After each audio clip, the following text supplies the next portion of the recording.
Happy Safer Internet Day. Today is an opportunity for schools, communities and families to learn more about how to stay safe online, which is so important. This year's theme, Connect, Reflect, Protect, encourages all Australians to reflect on how we can stay safe online and take action to protect ourselves, our family and our friends. Our budget delivered on our $6 million commitment to make digital and media literacy tools developed by the Alana and Madeline Foundation. It's freely available to all schools, not just those that can afford them. Our government is serious about online safety, and I encourage everyone to find out more at eSafety.gov.au. Tuesday, the 7th of February is Safer Internet Day. The theme of this year's campaign is Connect, Reflect and Protect. We can connect safely by keeping apps and devices secure and using social media in positive ways. We can reflect by taking a moment to consider how our online behaviour may affect others. And we can protect ourselves and others by sharing tips, tools and resources on staying safe online with our family, friends, classrooms and colleagues. Australia has a proud world-leading online safety regulator, but not nearly enough people know that they can turn to eSafety for support. Did you know when abusive or violent or sexual content is sent to a child, parents and carers can report it to the eSafety Commissioner to have it removed? The more people who know about the protections that eSafety offers, the safer our internet will be. This Safer Internet Day, I encourage you to connect to the tools and resources at eSafety.gov.au. Reflect on the actions you can take to stay safe online and take action to protect yourself, your family and friends.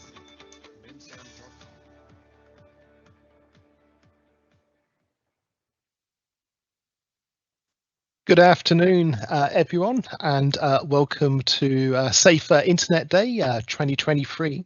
So we'd like to start today by acknowledging the people of the Yuyang and Buyang language groups of the Eastern Kulin Nations, on whose unceded lands we conduct the business of RMIT University, and the lands that I'm speaking to you today from.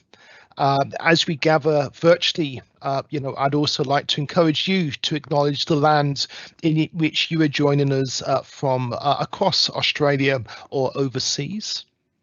We respectfully acknowledge the First Nation people of the 5 Kulin Nations, their ancestors, elders, past, present and emerging. RMIT also acknowledges the traditional custodians and their ancestors of the lands and waters across Australia where we conduct our business. So today is Safer Internet Day, and as you saw with the videos at the start of the event, it's an event that's very much supported, from the higher echelons with our, welcome message from the Prime Minister. So I'm Professor Matt Warren. I'm a Director of the RMIT Centre for Cybersecurity Research and Innovation, and I'm glad that you've joined us today for our event held in partnership with RMIT D3 and the Cremorne Digital Hub, marking the 20th annual Safer Internet Day. So this event's actually a hybrid event, so it's live online here, but it's also being streamed to the Cremorne Digital Hub attendees at the RMIT Activator, where they're physically watching the event and taking part. So, wonderful to have our attendees in person and also online. So a few housekeeping items before we dive in.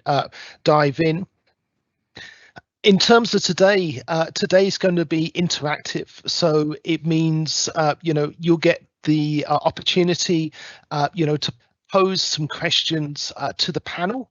And if you see on your system, there should be a little bubble arrow that says Q&A at the top right, and if you click on that, you're able to post your questions, and we'll come to those questions during the course of the event today. You also have the option to turn on closed captions and translations from the toolbar as well. So in terms of today, as I said, it is Safer Internet Day, and it's the 20th anniversary of Safer Internet Day, which is a worldwide initiative, but really has been so strongly supported in Australia, by the eSafety Commissioner every year, and really, has been an immense way of sort of profiling, why the safer internet is so important for everyone in Australia and overseas. So some statistics that the eSafety Commissioner sort of provided in preparation, for today.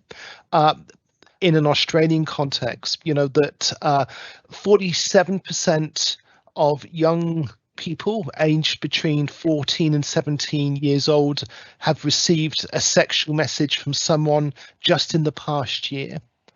1 in 10 children have been the target of hate speech online.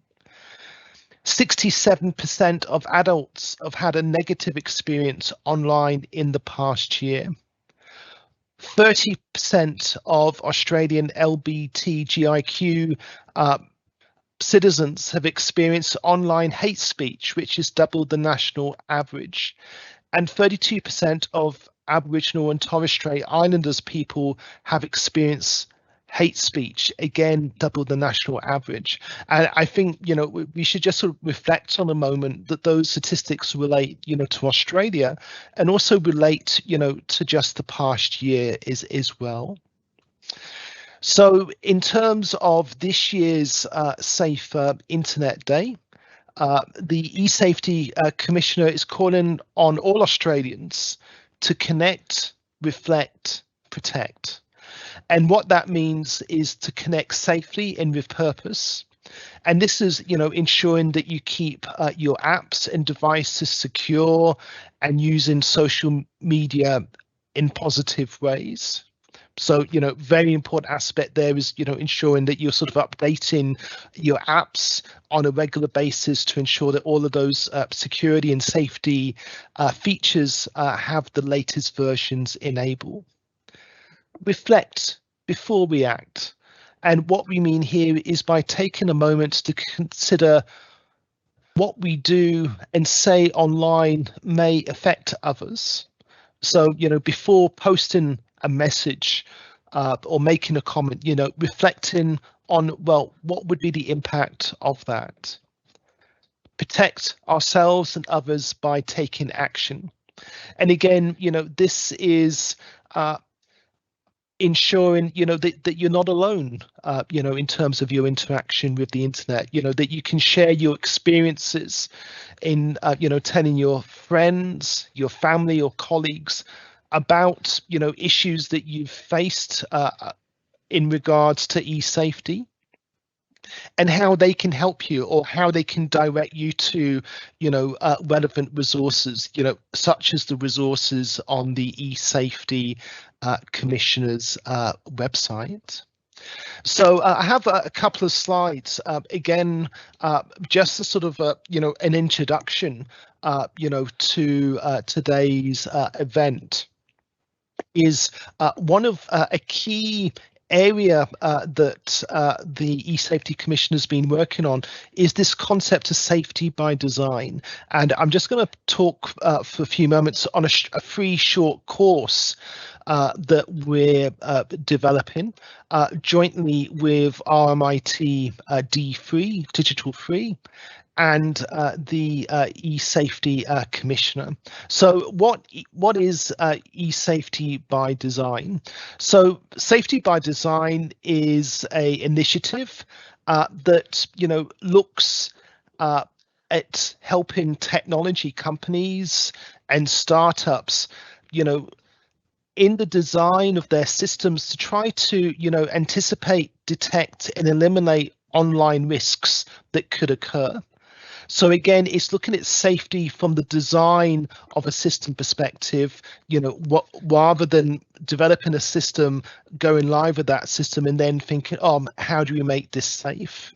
So again, it's really, as I said, making sure that that concept of safety is part of the design philosophy of the systems. And what Safety by Design does is advocate a set of principles, that designers and can use to design, these safe systems, whether they're sort of online systems, apps.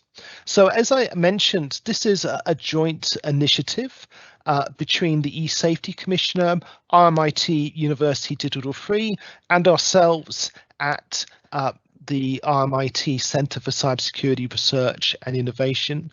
And this course will be offered on the FutureLearn platform, which is a MOOC platform for no cost. So as I said, this course is designed for a number of learners from different backgrounds. It's for those who are interested in designing and developing online products and services.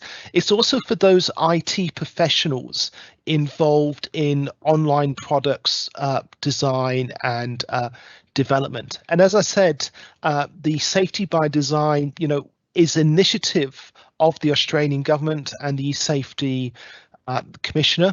And again, as I said, it really gives the tools and knowledge and an approach, to really deal with this issue of online safety and, building those online safety features into the system. So the free course that we're offering, would provide tools and knowledge, to people who are involved in developing the system. So what the course does, establish the need for user safety, why that's so important for the design of online products and services, introducing the eSafety Commissioner's Safety by Design methodology, including the key principles, give learners the opportunity to apply principles, using industry assessment tools, and finally, reflect on the holistic nature of safety in design in terms of how it can be used from an industry perspective. So, as I said, the course itself is structured around these 4 topics. Which it's a week per topic, and as I said, the course itself will be freely available. So after the course, we'll be sending after the event, we'll be sending links regarding the course for those interested. So in terms of the course itself, we're looking to offer it at the end of Q1, and the course itself is a free course, and what it has is a certification of completion that if people choose to complete that, they'll get a certificate, acknowledging, that they that they've completed this course and they've completed the tasks in relation to it. As I said, the initiative, sorry, if you could just go back a slide, please. As I said, the initiative is a collaboration with RMIT D3, and as I said, it's developing this concept of safety by design that can be used not just in an Australian audience but also for a global audience. And as I said, we'll be looking at the course to be going live at the end of Q1 this year. So wonderful to have great panel here today with us to really reflect on their views around safety, and also, as I said, be able to respond to your questions as well. So, as I said, we have a wonderful panel today. So, who I'd like to introduce. So, we have E.J. Wise. So, E.J. Wise is a principal at Wise Law, and she holds a range of leadership roles across industry and academia. EJ has 29 years legal experience in Australian, federal and state government, as well as private practice and academia, specialising in cyber law, governance, international law and criminal law. And really, it's wonderful to have, one of Australia's, if not Australia's top cyber lawyer with us today as part of the panel. Daniel Child is the Industries Affair and Engagement Manager at the eSafety Commissioner. And Daniel coordinates the online safety's regulatory industry stakeholder strategy and engagement, and really has a key role in driving forward the world-leading Safety by Design initiative, not just within Australia, but globally as well. And I know, the great work that Daniel and his team are doing, to promoting this concept, from a global perspective, a regional perspective, and also, a national perspective. And it's wonderful to have Daniel here today, especially as it is Internet Safety Day, and there's so many other activities occurring today. A great honour to have Professor Nicola Henry with us from the Social and Global Studies Centre at RMIT. So Nicola is a professor and an Australian Research Council Future Fellow in the Social and Global Studies Centre at RMIT University. Her research investigates the prevalence, nature and impacts of sexual violence, sexual harassment and technology-facilitated abuse. Nicola has provided expert advice to Meta, Twitter, TikTok and Google regarding their policies and practices on image-based abuse. Nicola is also a member of the eSafety's Commissioner's eSafety Advisory Group, and as well as being an academic, she's also very much been working in this field, developing tools that would allow people online to deal with these issues, and that's something I'll be asking Nicola today about that work. And finally, I'd like to introduce Steph Campbell, who is RMIT's University Cybersecurity Communications and Change Manager.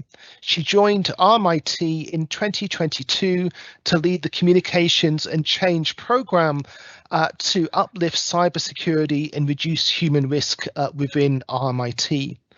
Her role is focused on driving sustainable behavioural change by education of staff and students in relation to cybersecurity, threats, consequences, and best practice security methods. And I know also that Steph's very much involved in the cyber safety aspects as well here at RMIT. So it's a great honour today to have such a great panel with us. And let's make a start by jumping into some key questions, that we've sort of already prepared. So the first question is, online safety is multifaceted and often different cohorts experience different online threats. In your respective roles, what are the biggest trends and threats to online safety that you're seeing right now? And I may start with EJ with this question, drawn upon your legal sort of background and experience. Thanks very much, Matt. I'd like to also acknowledge that I am standing on lands that have never been ceded and have been continuously lived, died, birthed and danced on by the Wurundjeri people, the Woi, Wurrung and Boon Wurrung language groups of the East Kulin Nation, and I pay my respects to elders past, present, and also to any Aboriginal and Torres Strait Islanders that may be present today. It especially brings it home that those groups are some of the most affected by things going on the internet at the moment, and we're continuing to see scams. They work because we have a human brain. I call it, mammalian brain 1.0, and so we fall for things. The hi mum scam, still going strong. We have things that we should be able to trust that have changed. So, for example, just recently, Google's acknowledged that it's working very hard to fix this malware, which is popping up. So say someone goes to Google, which they trust as a search engine, to look for a software upload. They click on the link and they're actually uploading malware, and it's a known problem. So we continue to see things that are not preventable unless you know so much more than just, oh, I'm going onto my device, I'm going onto my phone, I'm going onto my laptop, and I'm going to do X, Y, or Z. This is not a simple tool like a typewriter. This is something where there are countless criminals with countless bank accounts to back them up, and finding really easy ways to, unfortunately, attack consumers who put their trust in it. So I think what we're seeing and continuing to see is actually what you've spoken to today, Matt. We've got brilliant apps being devised all the time, and from an ex-military perspective, I don't just say let's design with safety in mind when we're designing the apps, but can we also just think of it from a criminal point of view? How can I, as a criminal or adversary, use this technology? And ChatGPT has obviously been very topical in the last fortnight. How can this be used by a criminal? And I think there's been many posts by some of the cyber colleagues that I follow on LinkedIn where they show that, for example, you can ask ChatGPT to help you break into someone's system. There are ethical alerts that come up with it, but I think if we're designing tools and we're designing them for the best of reasons, perhaps, or just for commercial gain, safety by design, but also just do some red teaming of your own at the very butcher paper stage where how can this be used for nefarious purposes, and what can we put in place to prevent that? I'll let someone else speak because it's a really good question, Matt. Excellent, thank you, EJ. So our other panelists, do we have someone that would like to share an opinion? I might just mention our latest research. So we have just released our 2022 National Survey of Australian Adults. So that's covering adults 18 to 65. And just to bring right up to date a few of those stats that you mentioned earlier, we've actually seen an increase again in the percentage of Australians who've experienced something negative online. So in 2022, that number's actually at 75%. So a slight increase from that number displayed on the slide earlier, but a sizable increase from 58%, which it was in 2019. And I think it is important to think about the fact that whilst online comments and posts are perhaps sometimes considered not to be a big deal, that research also shows that those on the receiving end can experience real world harm as a result. So just under 1 in 3 adults said their negative online experiences impacted their emotional and mental well-being, and about 1 in 6 said it impacted their physical health. So I think it's really important to consider it in that context. And just lastly, perhaps one of the most surprising things from this new research is that more Australians are treating others badly online, or at least they're admitting to it, more are admitting to it. So it was 1 in 8 in 2019. That's now 1 in 6. And some of the drivers behind that behavior include wanting to express an opinion, sometimes doing it just for fun, to punish others, to embarrass others. And I think that the more this happens, the more that type of behavior is normalized. And we do really need to think about whether we want abuse to be the norm as compared to respect and tolerance. And very much in line with the theme of today, I think they're vital considerations as we look at what's being experienced online. No, and thank you for that, Daniel. And really, being able to share those sort of latest stats. is worrying that they are also highlights the importance of events such as today is to, have these conversations around cyber safety. So I may just carry on the sort of conversation, and I think I really want to introduce to you, Daniel, about the role of the eSafety Commissioner, and what is the role of the eSafety Commissioner in terms of how the regulation of the different aspects of online safety occurs here in Australia? Yeah, thanks, Matt. So eSafety is Australia's online safety regulator. We're the first independent statutory body of its kind in the world. In mid-2021, the Online Safety Act was passed, and that expanded and strengthened the existing online safety laws in Australia. And what that act provides for is the expectations of technology companies that operate online services in Australia. The expectations live in what are called the basic online safety expectations as part of the Act. The Act also requires industry to develop new codes to regulate illegal and restricted content, such as child exploitation material. So those basic online safety expectations and the new industry codes, they really outline how we work with industry to achieve safer online experiences for Australians. But there's more to our work than that. We started around 7 years ago. At that time, there wasn't a playbook for online safety complaints, regulation. Issues were evolving all the time, and they continue to. But we created a robust set of principles to guide our work, and we call those the 3 Ps. So we have prevention, protection, and proactive and systemic change. What they mean in action is that we prevent harms from happening, and that's through a number of education and outreach programs. We protect people when things do go wrong, so we act as a safety net, and that's through our investigation schemes, allowing Australians to make complaints to eSafety for resolution. And lastly, and this is where most of my work is focused, we seek proactive and systemic change, and that's really about working with industry and guiding them on how to minimise harms, and that is achieved through both regulatory powers, but also through voluntary initiatives like Safety by Design.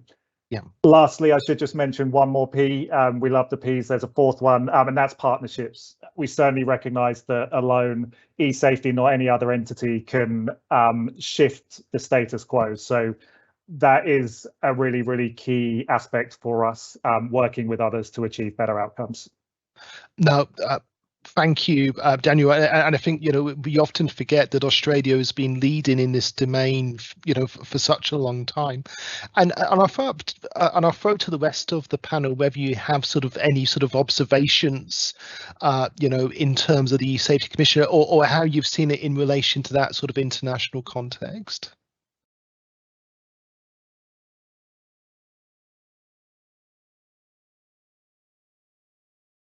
I mean, I'm just going to jump in very quickly. Thanks, Matt. It's been profound for me to see the effect that this, Australian organisation has had, especially in America, where I worked and lived for 8 years. So, I've always felt that America was such a leader in cyber and technology. So having that effect and the liaison that's been established by the Safety Commission, both with Americans, Canadians, North America, UK, Canada, it's been profound. And I think that partnership piece that you talk about, Daniel, is what's essential. It's not just that there is a kind of international police ability or whatever. This is communicating and coming up with solutions for essentially a technology that was not designed to have security. When we talk about safety by design, it was designed for open sharing, and we've tried since then to be backdooring safety features and privacy features, and it's a hard end game. So just really, from my perspective, amazing work, and internationally, and understanding that as opposed to the laws and nation states and Westphalian system that the world is under, the internet just pierces through that. And so those collaborations are absolutely acutely essential. And I think we've been very fortunate with Julia Inman Grant. She recognises that, and she's been able to build on her international experience as well. Thank you. So our next sort of point to reflect on is often when individuals have been negatively impacted online, whether that's, in the form of scams or image abuse or cyberbullying. It's hard to know what to do, and there's shame sort of associated with reporting those online activities as well. So how can we support those individuals that have been impacted, and what resources are available for people? And I think Nicola, you'd be a great person to ask this because of your role, and also the work you've been doing developing apps to help support people developing systems. Yeah, great. Thank you so much, Matt. I might just start by talking a little bit about harms. I know EJ and Daniel have discussed these already about the real world harms that can occur to people when they experience online abuse or technology facilitated abuse. In my research, I mainly look at image-based abuse, so where intimate images are taken, created, shared, or threatened to be shared without consent. And one of the things that we've found with doing interviews with 75 victim survivors of image-based abuse in Australia, New Zealand and the UK, as well as doing survey research to try and capture not only the prevalence of these harms, but also the nature of those harms, is that there are really diverse impacts. So if you think about this in terms of a spectrum, for some people, down one end, it can be annoying or funny even, irritating if someone was to take or share their intimate images. For some people down the other end, it's absolutely life-changing and devastating. There are cases of people taking their own lives, of people suffering from huge anxiety and depression, and lacking a trust in others, changing the way that they behave online, switching off from their online accounts and from engaging in the digital space. And so I think it's really important for researchers and organisations to acknowledge those real world harms. But in terms of that research, one of the things that we found, you mentioned before, Matt, about the shame, this certainly came up a lot in the interviews that we conducted. So let's just use an example here of what's known as sextortion or sexual extortion, and this is where someone threatens to share nude or sexual images of someone. They threaten them to say, if you don't share with me those images, I'm going to put them on, to share them to all your friends and family members on social media, or if you, I won't do that if you, and you'll have to pay me, $200 US.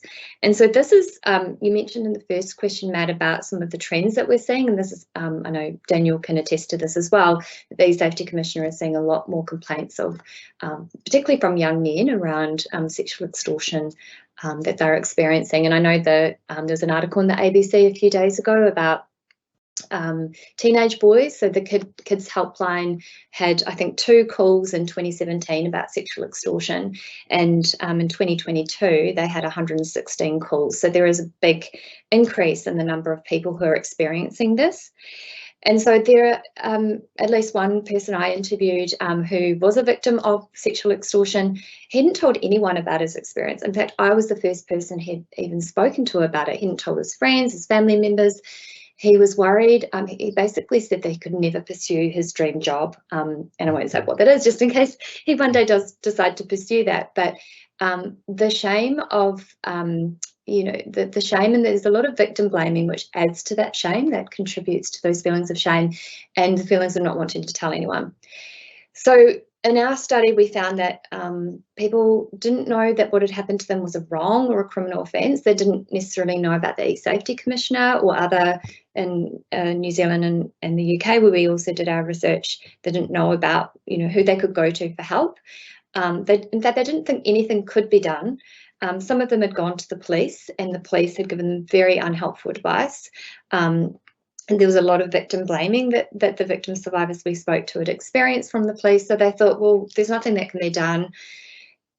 when they did try and find information online, they felt overwhelmed, they experienced judgment and blame from others, and basically a lot of them just didn't want to talk to anyone about their experiences.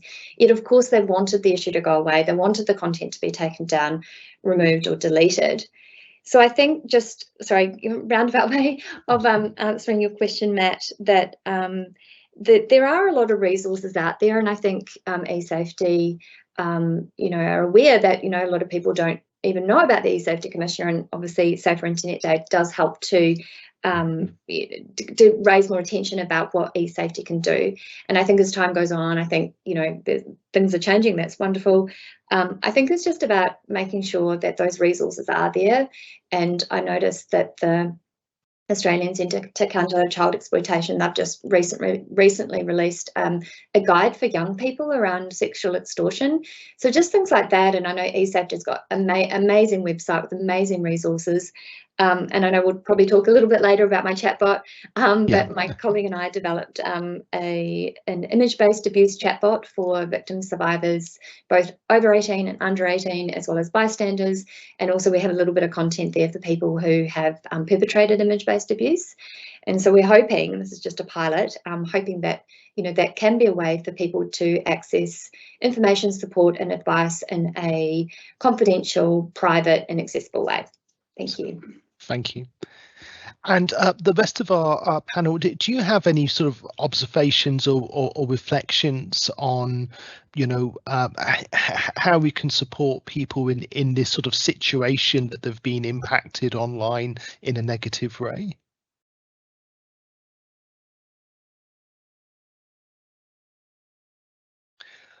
Well, I suppose.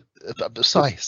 Yeah, but just to add to what Nicola's mentioned there, and I talked about our efforts around our investigation schemes, and just to provide a bit more detail on what they are. They focus on image-based abuse, cyberbullying, adult cyberbullying, and illegal and restricted online content. So where any of those harms have been experienced by an Australian individual, we provide that citizen-focused service to resolve those complaints.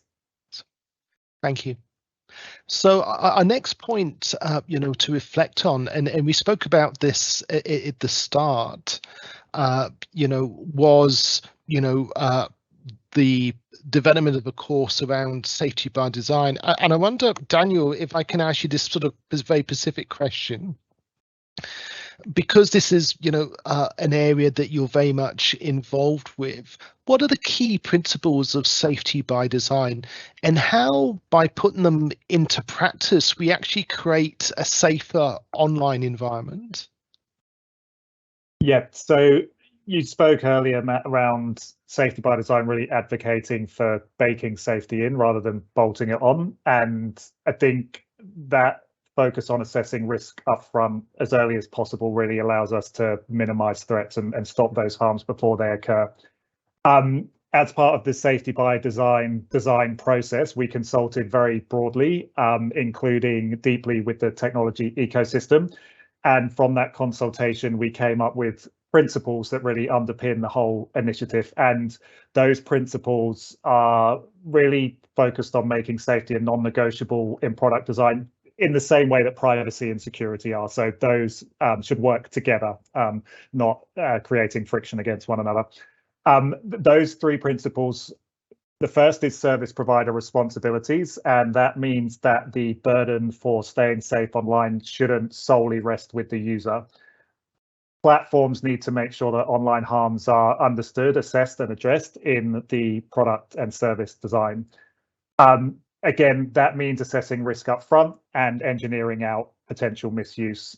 And lots of tech companies are investing in innovation, thinking about ways in which human moderation can work alongside things like machine learning and AI tools. And that is really helping to minimize exposure to traumatic material. Yes, there's more to do, but we are seeing some great progress.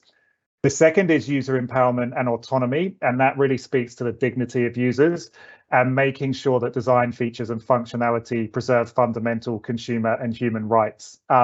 We mentioned earlier about some of those sections of the community that experience online harms at a greater prevalence than others, and certainly we do see that abuse is intersectional and technology can exacerbate existing societal issues. And the way in which we can combat that is through consultation with those groups. That's really important. So making sure that there is a diverse consultation process, again, as early as possible in the design process. But things will go wrong. There's no way to have 100% guarantee that every user will have a perfect experience. When that does go wrong, there need to be features that allow those users to protect themselves and to make complaints where required. So some of the things that can be done there are around having recognizable and easy to use reporting pathways, having features like blocking, muting, conversation controls, default privacy settings, safety settings being as high as possible. So that's actually the default position rather than something that users need to understand and opt into and might not have the technical expertise to go down that route. All of those things can really empower users with their online experiences. And lastly, transparency and accountability. This is really about, I suppose, encouraging a race to the top. So having information shared, having it displayed in public, and really thinking about what is working, what isn't working, what features have been successful, what particular harms have technologies like machine learning been deployed to address, and what more can be done in those areas. So transparency reports are something that we're seeing more of. More companies are publishing them. We've also released our first basic online safety expectations transparency report in late 2022. And that really is providing a foundation of understanding and, as I say, hopefully will generate that race to the top. Lastly, I should just touch on the assessment tools. So principles are fantastic, really good to get industry buy-in and a broad stakeholder engagement process successfully developed. But we also recognise there need to be practical tools. And within the Safety by Design initiative, we have one focused for enterprises and one for startups. And that's really allowing those organisations to assess those risks and to understand what online harms may occur when users go on their platforms. Okay, thank you for that, Daniel, and thank you for giving that sort of background, to the approach. Now, another area I want to draw upon is, what organizations can do. And Steph, I'm going to ask you because, RMIT is a large university, 50,000 students and staff, campuses in Australia, Europe, Vietnam. What practical activities can organizations such as RMIT undertake to promote a safer online environment? Thanks, Matt. So obviously Nicola and Daniel have mentioned how you can implement technology to sort of mitigate as many online harms as possible. But at the same time, at RMIT, we try to focus on sort of cultural uplift and that human element as well. Because at the end of the day, obviously, we are at the mercy of the individual in terms of cybersecurity. And, there are a lot of threats out there, and they are more sophisticated, as EJ said, so it's hard to detect. So as a university, what we're doing is doing that cultural uplift element and the educational piece. So we are using a monthly talk where we talk about different elements of cyber safety and have different guest speakers come in and talk about those different organizations they work for that can support individuals, and also tips and tricks that they can implement themselves. I understand that not every organization will have a dedicated resource like myself, but there are organizations like the eSafety Commissioner that have a plethora of resources that you can utilize to support you in getting that messaging out. We also have what we call an ambassador network, so a bunch of champions that are interested in cyber safety, and they go out there and they talk to others within the organisation and try to sort of get that messaging out, but also at the same time they're able to hear the concerns of others, and provide that sort of support. If Nicola talked about, victim survivors and potentially having, that shame surrounding it, we have the ambassadors there that hopefully have that rapport with individuals in the organisation so that there is that comfort factor there, so they have someone to potentially support them and confide in And as a university, we're also able to hear about what the concerns are out in the community that we may not necessarily know. We do use technology in that we use sort of Yammer, which is like a social media, I guess, and we put messaging out there. So I'm constantly looking at different, new scams that may be out there and basically alerting the university, to be on the lookout. But we can also provide them other resources like ScamWatch, setting up alerts so that they can be notified that there are, potential threats out there. But we're also working on the premise that, cyber safety and cyber security isn't just something that you necessarily implement in the workplace. It's something that you take out and you apply to holistically, into your whole life, given that we do use online resources in our everyday life. And we're also trying to educate people out there so that they can spread the messaging to other vulnerable communities that they are a part of. So, the elderly, for example, they may not be, online looking at messaging, seeing different scam alerts and things like that. So we're able to get that messaging out to individuals that have that reach. And so they're able to help out others in their communities. Excellent. No, thank you for that, and I certainly acknowledge all the great work that you do at RMIT with across all different platforms and in all the initiatives. It really does sort of make a difference. Now, this is going to be our last panel question before we go open to some of the audience questions that have been posted, and this question's to Nicola and Steph, and it's really about how technology can be used as a driver of online safety in terms of, what tools or systems, can be implemented to make the internet a safer place, whether there's chat box tools, software. So I may start with Nicola, just because I know you've had this real life sort of practical experience. Yeah, great. Thanks, Matt. So we developed a chatbot. We released it in at the beginning of December 2022. It's a pilot chatbot as part of my Australian Research Council Future Fellowship project. And the idea is to give trauma-informed, victim-centric, research-based information, advice and support. It's a stepping stone, not as a substitute for professional support or assistance. And of course, we don't think that a chatbot alone or any digital tool or intervention will actually solve the problem of image-based abuse.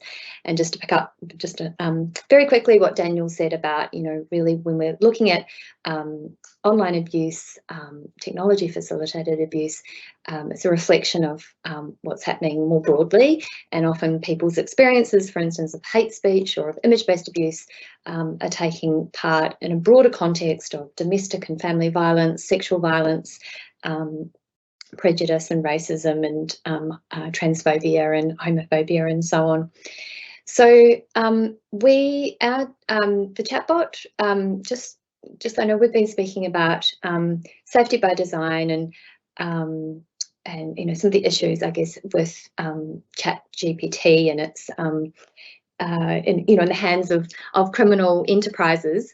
Is our chatbot, her name is YumiBot, can't go rogue. So it is an AI chatbot. So we're using a hybrid functionality. So people can select from buttons because sometimes people don't know what to ask. They've had an experience and they don't know what to ask. So, for instance, they could select a button which says someone has threatened to share intimate images of me, and then they get kind of funneled down different pathways. They can click on another button which tells them about the laws in Australia. They also can type in questions to the chatbot. So, for instance, they could say, is it against the law for someone to threaten to share my images? And we've trained the bot so that she'll know, to give the right response to that. We've got about 500 pages of content. It was the most expensive, time-consuming thing I've ever been involved in. And certainly lessons for the future development, and we're in the process at the moment of writing a kind of best practice guideline paper. But I do believe, I think, just to answer your question, Matt, I think that digital tools are, do there is promise around them, and there is research to show in domestic and family violence situations that people do want to go online to get their information, as opposed necessarily to go down the traditional support pathways, for instance, seeing someone face to face, like a counsellor or a support person. And often it's the stepping stone thing. People do want to just get their information. And unfortunately, people are turning to inaccurate sources of information on the internet. So they're going to Reddit forums and asking, for instance, about sexual extortion experiences. And they're sometimes getting really victim blaming advice and often inaccurate advice. So I think there is a lot of scope for the right people to develop digital tools to provide that information and that support, but it always has to be alongside what we might call more traditional sources of support, like helplines and so on. Thank you. And Steph, from your organisational viewpoint, do you see technology tools as a way of helping promote and uplift online safety? Yeah, obviously working in the cybersecurity team, we have a whole bunch of technologies that we use behind the scenes to keep the university operating.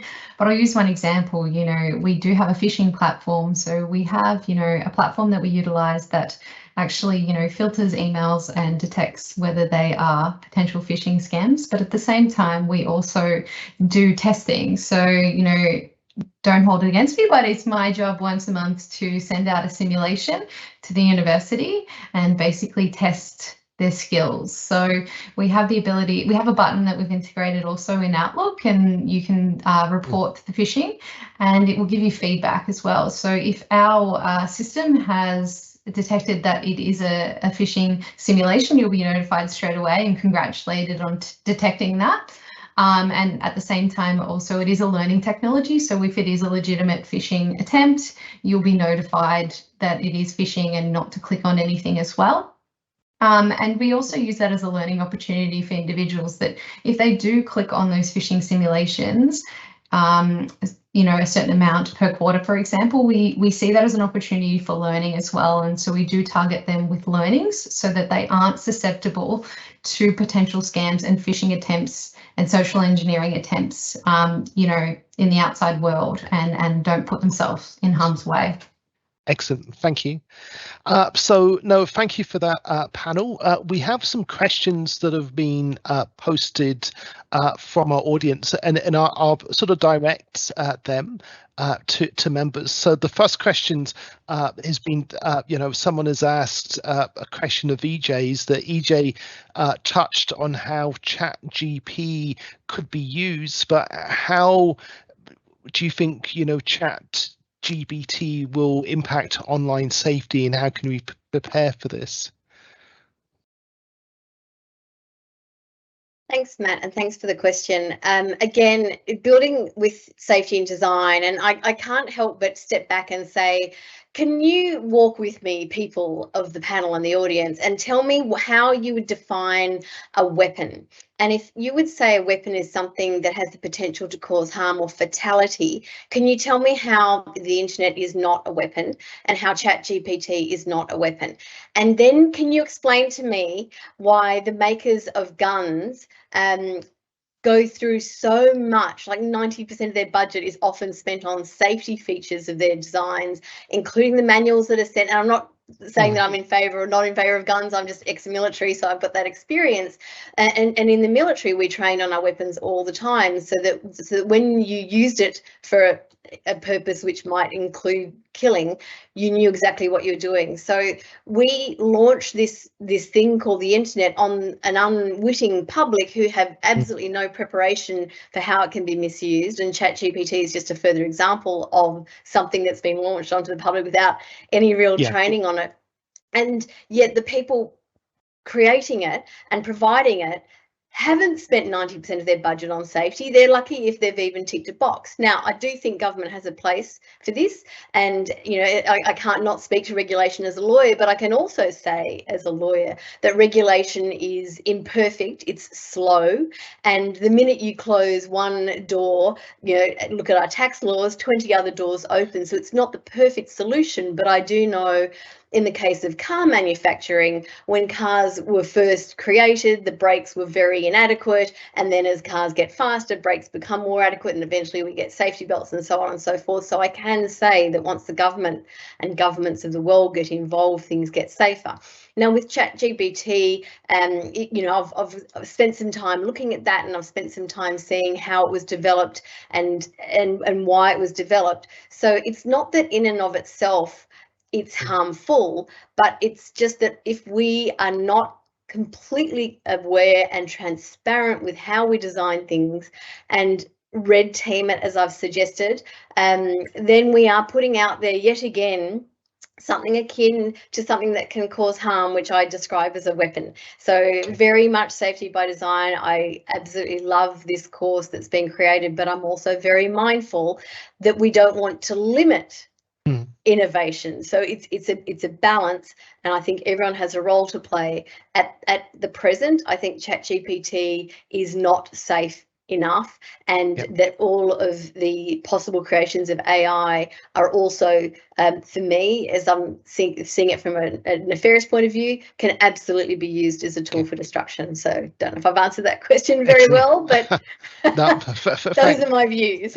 Thanks, EJ. We have another question, and this one I'll direct to Daniel.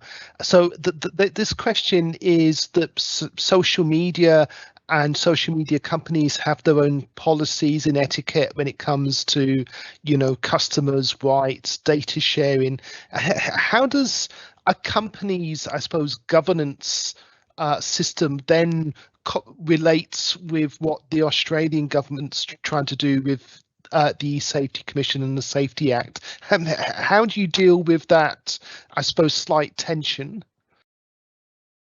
Yeah, we certainly recognise the global nature of platforms means it's really important not to create a splinter net. Yes, we were the first online safety regulator. Many other countries are now catching up with their own legislation. What is really important is that there is a level of consistency across those rules. If they're too complex or too fragmented, it will become far too challenging for any regulated entity to comply with one, let alone the full range of obligations that they're subject to. So we have done a lot of work in terms of our international engagement to share our learning and to talk about best practice in terms of what online safety regulation could look like. Late last year, we set up a global online safety regulators network, which at the moment has 4 members, but will be growing over the course of this year. So currently, the UK, Ireland, Fiji, which had the world's second eSafety commissioner, and Australia are part of that network. And that is really around trying to provide that consistency and to think about the best ways to approach industry engagement, best way to share intelligence in terms of emerging issues, and think about a coordinated approach. So whilst the specifics of legislation might change in each region, there should be certainly coordination in terms of that overall regulatory approach to online safety, and as I say, trying to avoid that very difficult to comply with fragmented approach to online safety regulations. Okay, no, thank you for that, and I think Daniel, I think what's important is that cyber safety or online safety is a global phenomenon, and that sort of importance of government sort of working together to solve these issues. I'm afraid all good things have to come to an end, and I get the feeling we could be here for another hour talking through these issues. And thank you so much for the audience for the questions that you've posed. My apologies, we weren't able to get through all of those questions, but it was wonderful to see such an engaged audience. So I'd like to thank EJ, Daniel, Nicola and Steph for your time today to be part of the panel, and also to share your thoughts on a wide range of different issues in relation to cyber safety, technology, new technologies. And and I think really, something that Nicola sort of mentioned really resonates with me is one of the importance of Safer Internet Day is really to have these conversations and to help raise awareness of these conversations. So thank you so much for the panel. And thank you also for the audience for attending online, and thank you for the Cremorne Digital Hub physical attendees as well. Thank you, everyone. I hope you will have a good afternoon.